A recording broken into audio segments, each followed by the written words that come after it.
Pendakian terakhir ditulis oleh Delman.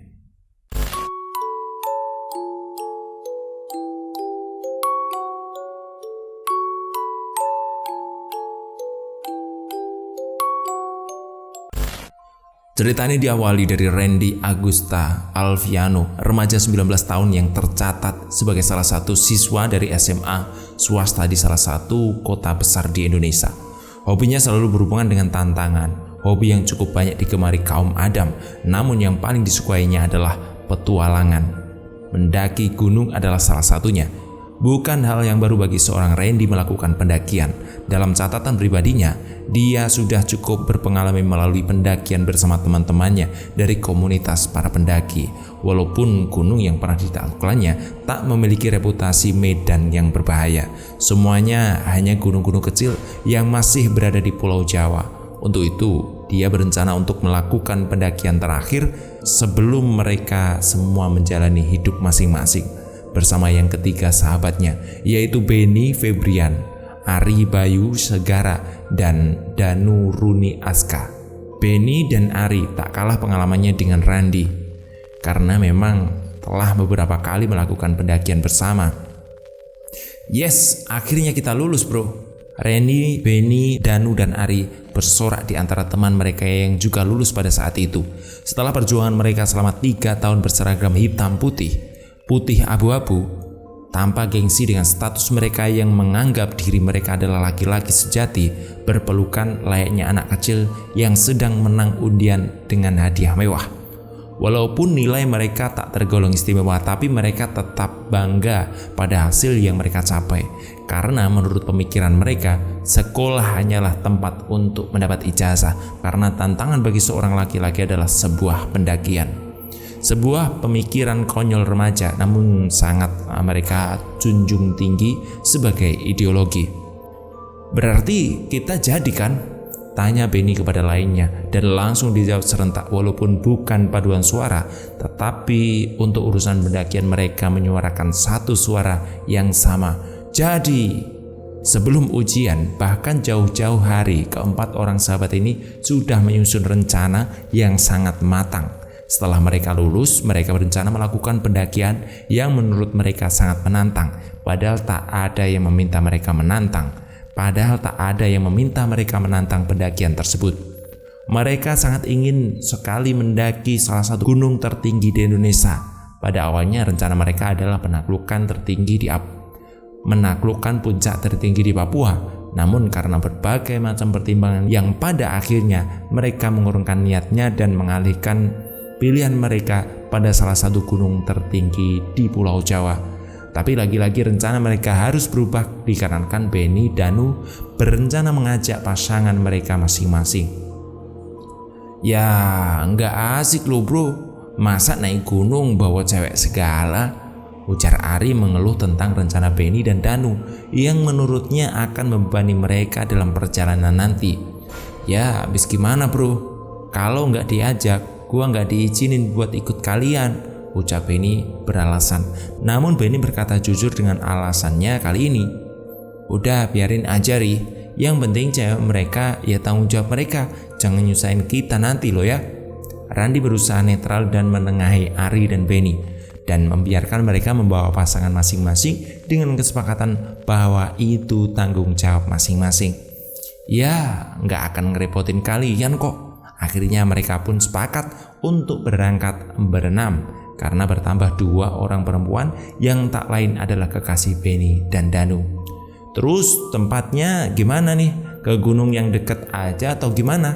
Tanya Danu seraya memberi kode pada yang lain tentang gunung yang ia maksud. Anjir, horor bro, bahaya. Ari berusaha menolak usulan tersebut. Karena gunung yang Danu maksud menurut informasi yang beredar terkenal angker dan memang memiliki jalur pendakian yang berbahaya. Serta sebagai informasi tambahan nih, pendakian pada gunung tersebut telah beberapa kali memakan korban.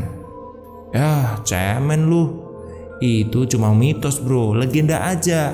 Yang penting kita hati-hati, balas Benny dengan sifat sedikit sombongnya. Setelah berdebat kecil, akhirnya Eri harus mengalah karena Benny, Randy, dan Danu sepakat membawa mereka akan mendaki ke gunung tersebut. Jadi mau tak mau Ari setuju dengan hasil dari pilihan suara terbanyak. Gunung yang akan mereka tuju adalah gunung yang berada di antara dua kabupaten, yaitu Kuningan dan Majalengka, dengan ketinggian 3.000 meter di atas permukaan laut. Gunung ini adalah gunung tertinggi di Provinsi Jawa Barat.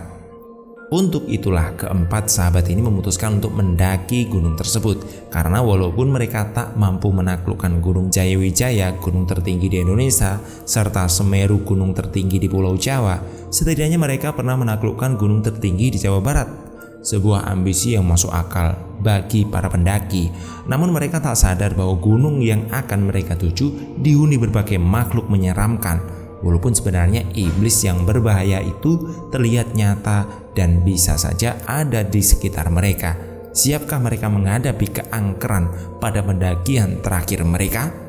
Setelah semua keperluan beres, seperti kesepakatan sebelumnya, hari ini mereka berkumpul di tempat yang telah ditentukan, yaitu sebuah terminal bis. Benny dan Anita, Danu dan Aini, kemudian Randy yang juga terlihat datang telah menunggu di terminal bus tersebut sesuai dengan rencana.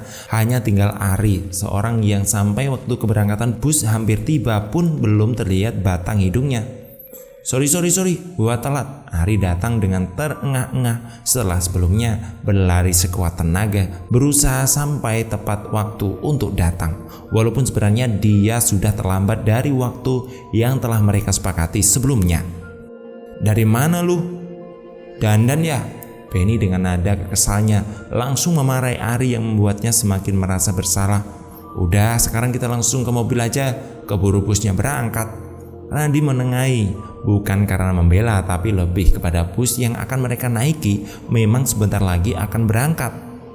Karena sudah sesuai jadwal keberangkatannya, mereka pun bergegas menuju ke mobil bus jurusan kota yang akan mereka tuju. Dalam perjalanan mereka lebih banyak beristirahat agar ketika mereka sampai ke kota yang mereka tuju, mereka bisa beristirahat sejenak lalu bisa langsung melakukan pendakian di malam hari sesuai dengan rencana yang telah mereka susun sebelumnya.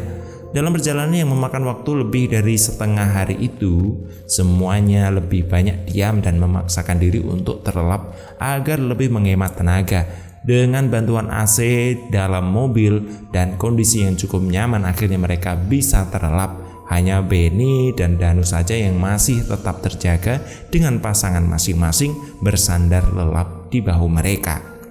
Cuaca cerah pada hari itu sepertinya akan memudahkan mereka melakukan pendakian di malam hari.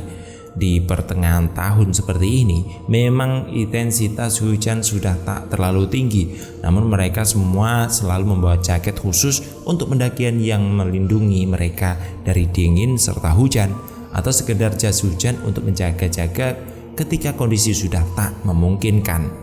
Setelah lebih dari 8 jam perjalanan, akhirnya mereka sampai pada terminal kota yang menjadi tujuan mereka. Perjalanan memakan waktu lebih lama dari yang diperkirakan sebelumnya karena bus sempat terjebak macet pada jalur tol akibat kecelakaan beruntun sehingga memaksa sebagian ruas jalan harus ditutup oleh pihak keamanan.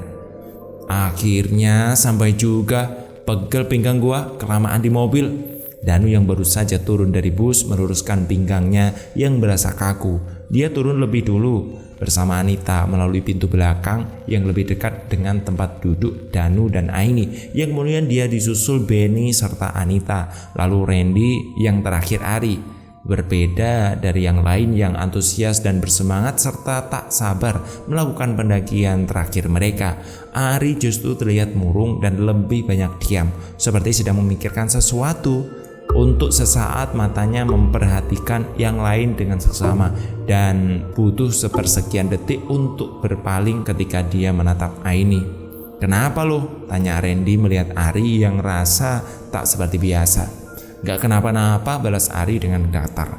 Mereka gak usah dipikirin, sekarang nikmati aja pendakian bersama kita yang terakhir, katanya. Randy berusaha menenangkan Ari agar bisa fokus selama pendakian dan tak terjadi sesuatu yang tak diinginkan. Konsentrasi ketika mendaki sangatlah penting. Mendaki tak cukup hanya dengan tenaga tapi juga membutuhkan konsentrasi. Dari terminal perjalanan dilakukan kembali dengan menggunakan kendaraan umum yang melewati tempat yang mereka tuju, yaitu pos pendaftaran pendakian. Jarak dari terminal ke tempat itu tak terlalu jauh, hanya membutuhkan waktu tempuh sekitar setengah jam perjalanan.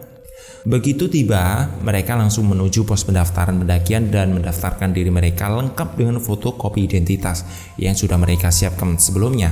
Identitas mereka diperlukan agar ketika terjadi sesuatu yang tak diinginkan, setidaknya ada petunjuk tentang mereka. Kemudian mereka juga harus menentukan lamanya pendakian yang akan mereka lakukan, agar ketika mereka tak kembali dalam waktu yang telah mereka tentukan, maka tim SAR akan segera mencari mereka. Setelah selesai dengan administrasi dan telah mengizinkan untuk mendaki, mereka disarankan untuk menuju juru kunci gunung ini terlebih dulu tentunya, untuk berkonsultasi agar mereka bisa pergi dan pulang dengan selamat. Dari pos pendaftaran, letak rumah juru kunci itu tak begitu jauh, hanya sekitar 500 meter saja, dan tentunya cukup hanya dengan jalan kaki. Ini rumahnya. Ari menatap ke rumah kecil nan kumuh di hadapannya. Dia merasa tak percaya tentang apa yang dibicarakan oleh orang pos pendaftaran tadi. Namun faktanya rumah di hadapan mereka adalah rumah yang mereka cari. Kayaknya sih gitu. Kalau sesuai petunjuk, ya memang ini tempatnya. Tanpa menunggu persetujuan yang lain, Randi melangkah maju, kemudian mengetuk pintu. Randi mengetuk pintu yang terlihat telah begitu rapuh itu dengan berhati-hati. Permisi. Beberapa kali mereka berusaha mengetuk pintu dan memanggil sang pemilik rumah, sedang tak ada di tempat, atau mungkin rumah itu memang tak ada penghuninya. Setelah mereka kira-kira tak ada orang di dalam rumah itu karena telah beberapa kali ketuk pintu, namun masih tak ada jawaban, akhirnya pintu itu terbuka dengan sendirinya dan menampakkan sesosok pria tua, kurus berjanggut putih serta kumis dengan warna senada menyapa mereka. Cari siapa? Suara serak yang berat dengan intonasi datar membuat Randy dan yang lain sungkan. Mereka tak mendapat respon dari Randy dan yang lainnya. Kakek itu mengulangi pertanyaannya. Ada perlu apa? Begini mbah, saya dan teman saya mau izin, ucap Randy dengan sopan. Tapi kakek tua tersebut tak bereaksi. Dia menatap dan mengamati mereka satu persatu dengan tatapan tajam, kemudian mengembuskan nafas panjang. Silahkan masuk. Mereka berenam akhirnya dipersilahkan masuk dan duduk di atas tikar kusam yang memang dipersiapkan untuk tamu yang akan datang. Tak ada air minum apapun yang tersaji untuk mereka di sana, apalagi jamuan mewah. Kalian mau ke gunung itu? Tanpa basa-basi, Mbah Kuncen langsung menanyakan hal itu. Dia sudah terbiasa bertemu dengan orang-orang seperti Randy dan yang lainnya. Iya mbah, kami kesini mau... Belum selesai Randy dengan kata-katanya, Mbah Kuncen sudah memotong pembicaraannya terlebih dahulu. Kalau kalian mau pergi ke puncak gunung itu, silakan. Tapi ingat, kalian harus hati-hati, ucap Mbah Kuncen seraya pandangannya menatap tajam Ari yang sejak awal kedatangannya sudah merasa tak nyaman serta ketakutan. Entah apa salahnya sehingga juru kunci itu seperti membencinya. Iya mbah, mereka akan hati-hati dan izin pada penunggu gunung ini. Randy berusaha meyakinkan juru kunci tersebut, namun juru kunci tersebut justru tertawa sinis mendengar ucapan Randy barusan. Hahaha, yang perlu kalian takuti bukan saja mengenai penghuni gaib gunung ini, namun semua yang ada di sekitar kalian. Karena ketika kalian memasuki hutan di gunung ini, itu berarti semua berubah menjadi bahaya, termasuk diri kalian sendiri, karena iblis dalam hati manusia lebih berbahaya daripada setan yang tampak nyata. Perkataan Mbah Kuncen semakin membuat Ari beringsut, apalagi kali ini tatapan tajamnya semakin menyeramkan. Setelah mendapatkan izin dari juru kunci, mereka segera pergi dari tempat itu. Ari kini bisa bernafas lega setelah dari rumah juru kunci tadi seolah-olah dia merasa diintimidasi. Gila tuh Kuncen, bukannya kita dikasih bekal apa kek, ini malah kita ditakut-takutin, ujar Benny dengan kesal. Udah, yang penting kita udah diizinin. Terus kita harus hati-hati aja, jangan ngomong sembarangan selama kita di sini ya. Randy selalu bersikap tenang, seolah cerita juru kunci tadi hanya sebuah cerita saja, walaupun dalam benaknya selalu terbayang-bayang kalimat terakhir dari juru kunci itu. "Ri, lo gak apa-apa kan?" tanya Danu yang melihat Ari semakin pucat sejak keluar dari rumah juru kunci itu. "Gua gak apa-apa kok," balas Ari singkat seraya menundukkan wajahnya yang semakin muram. Setelah itu, mereka berhenti sejenak untuk memeriksa bawaan-bawaan mereka kembali agar kalau sampai ada yang tertinggal bisa mencari di daerah ini terlebih dahulu.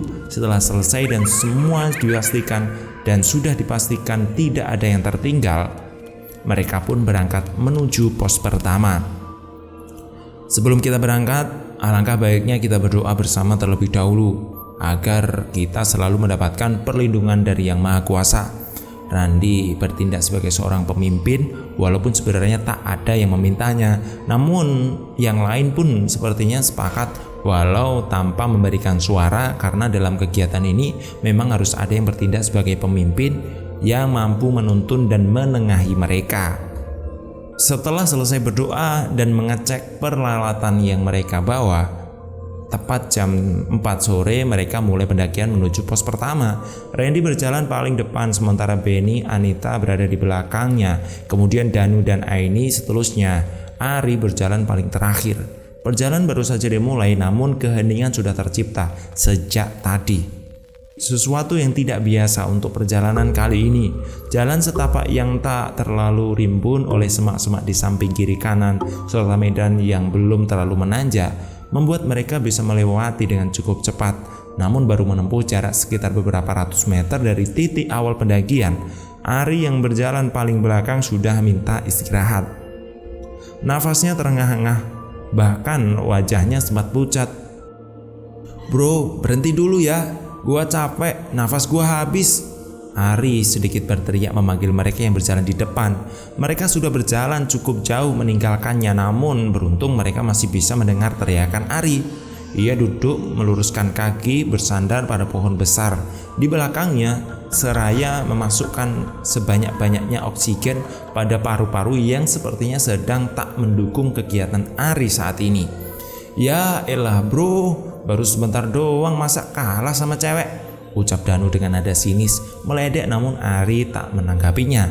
Dia sudah terbiasa dengan kata-kata mutiara yang sering diucapkan oleh teman-temannya itu. "Iya nih, masa kalah sama kita-kita?" timpal Aini dengan nada dan senyum yang berbeda, namun hasilnya tetap sama-sama menyakitkan. "Ya udah, kita istirahat dulu aja 5 menit ya. Kayaknya posko pertama juga udah deket, mungkin nggak nyampe setengah jam lagi." Randy selalu menengahi mereka. Kemampuannya dalam mengendalikan situasi sangat berguna di saat kondisi seperti ini, dan mereka pun sepertinya tak masalah ketika Randy memposisikan diri sebagai leader untuk mengatur mereka, semua demi kelancaran saat pendakian. 5 menit bukanlah waktu yang lama, namun cukup untuk memulihkan sedikit tenaga.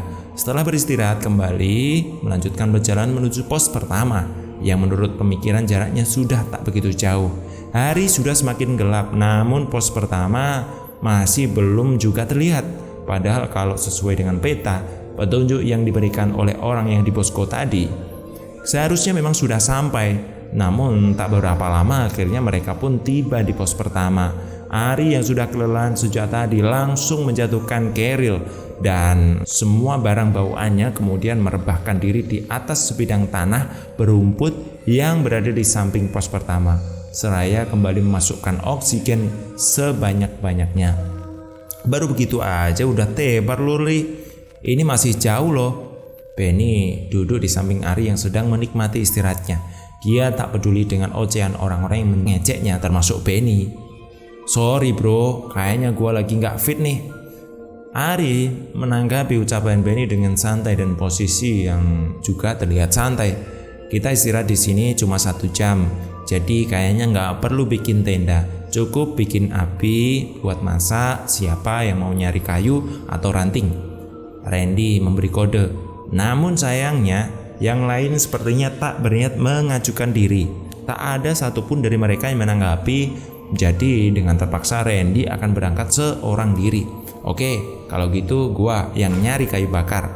Kalian tunggu di sini." Dengan sebilah golok yang dibawanya, Randy akan berangkat seorang diri tanpa ada rasa takut tentang apa yang ada di balik kegelapan hutan yang mungkin bisa saja setiap saat membunuhnya.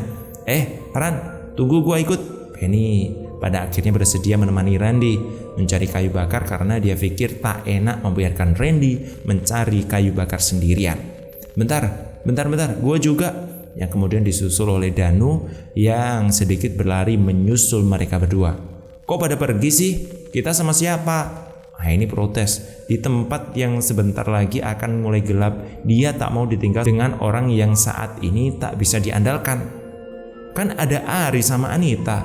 Udah ya, tunggu di sini aja sambil nyiapin bahan makanan biar kalau kita balik bisa tinggal langsung masak. Ini tak menimpali ucapan Danu.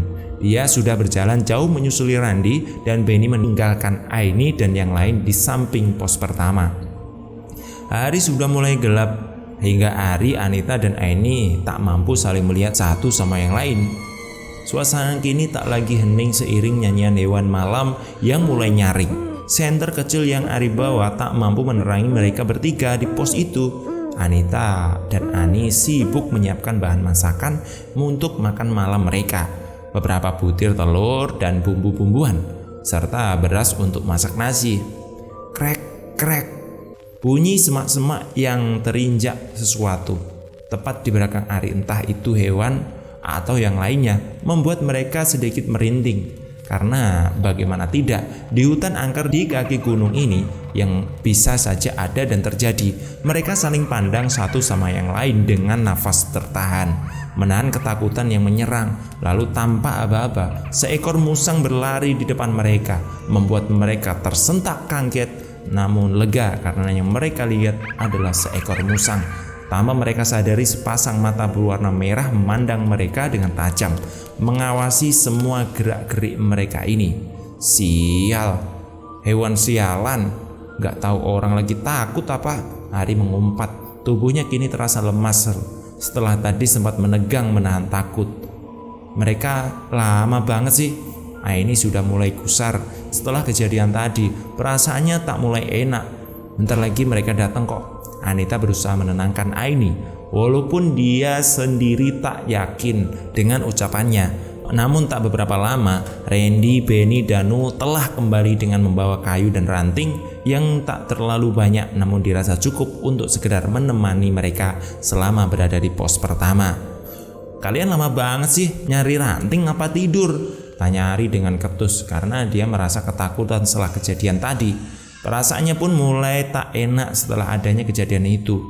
Tadi kita nyari kayu agak jauh, lumayan susah nyarinya. Udah sekarang kita langsung masak biar cepet ngelanjutin perjalanan ya. Randy mulai menumpuk kayu dan ranting yang telah mereka dapatkan tadi, dibantu oleh Danu. Sedangkan Benny sejak baru kembali dari mencari kayu bakar tadi, dia hanya diam saja, tak sekalipun bicara. Bahkan dia pun duduk sedikit menjauhi mereka. Ran, si Benny kenapa tuh? Kenapa agak aneh? Randy menoleh, namun dia masih berpikir positif setelah sejenak mengawati Benny duduk dengan posisi tertunduk. Mungkin dia kecapean kali, biarin aja. Biar dia istirahat dulu. Tak ingin berdebat dalam hatinya, Danu membenarkan apa yang Randy katakan. Mungkin dia memang sedang kelelahan. Sampai akhirnya mereka dikejutkan dengan sesuatu yang tak mereka duga. Randy dan Danu saling pandang sebelum akhirnya mereka secara bersamaan menoleh ke arah suara geraman itu, yaitu dari arah di mana Benny berada. Benny langsung ngamuk tak terkendali, membuat Aini, Anita dan Ari beringsut ketakutan. Sementara Randy dan Danu dengan sigap menangkap dan mengunci gerakan Benny yang sepertinya telah dirasuki. Kalian harus pergi, jangan ganggu mereka. Benny berusaha melawan dan meronta dengan nada suara yang berbeda. Dan jelas sekali ini bahwa itu bukan suara Benny. Kami datang ke sini tak bermaksud mengganggu. Kami hanya menumpang beberapa hari saja. Benny yang kesurupan tak menanggapi ucapan Randy itu. Justru dengan sekuat tenaga dia melepaskan diri dari kuncian Danu dan Randy hingga mereka berdua terpental. Lalu dengan sekejap menyerang Ari dan berusaha mencekiknya. Ari tak mau menghindar dari serangan tak terduga itu. Lehernya langsung berada dalam genggaman dua tangan Benny. Aini dan Anita menjerit histeris melihat Ari yang dicekik tanpa bisa melakukan perlawanan. Namun tak berlangsung lama karena Randy dan Danu berhasil melepaskan cekikan Benny dari leher Ari dan akhirnya mengunci gerakannya. Kalau kalian nekat melanjutkan pendakian, kalian semua akan mati. Tubuh Benny ambruk bersama dengan hilangnya kesadarannya. Melihat itu, Randy dan Danu langsung mengangkatnya ke tempat yang lebih datar dan dekat dengan api anggun. Kita lanjutkan di episode kedua ya. Jangan lupa klik tombol subscribe. Terima kasih.